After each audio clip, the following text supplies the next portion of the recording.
అడుక్కునేదానివి ఏదో అర్జెంట్ పనున్నట్టు తలుపు దబదబా కొట్టి పిలవాలా? చేయగలదా?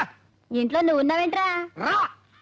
ఇంత డీసెంట్ అండ్ డిగ్నిఫైడ్ పర్సన్ పట్టుకొని నన్ను రాటావా? ఎంత ధైర్యం నీకు? తప్పుకో. ఇదేంటిది? ఇంట్లోకి వెళ్తండి. ఏంటి ఇదేమన్నా ఇల్లు అనుకున్నావా? బిచ్చగాళ్ళు సత్తా అనుకున్నావా? ఏ బయటికి పొమ్మంటే మాధురి దీక్షిత్ లెవెల్లో ఆ పోజంటే మర్యాదగా బయటికి వెళ్తావా? మెడపట్టి గంట ఏమంటావా? ఊకే సెవి కోసిన మేకల ఎందుకు అలా ఆడతావు? వెంటనే బజార్ వెళ్ళి ఓ మంచి కొర్ర మీన్ తీసుకొచ్చి పులుసెట్టు కడుపు నిండా తిని బాగా రెస్ట్ తీసుకుంటానే.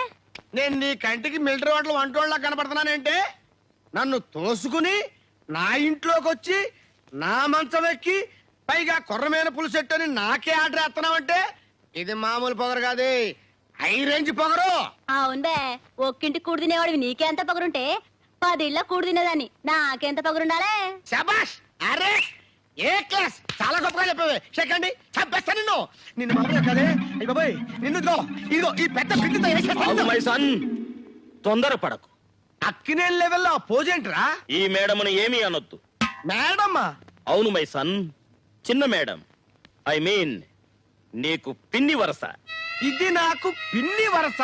ఎస్. ఒరే తుచ్చుడా, ఆఖరికి అడుక్కునేదాన్ని కూడా వదలలేదురా నువ్వు. నిన్ను బాగు చేయటం నా వల్ల కాదురా.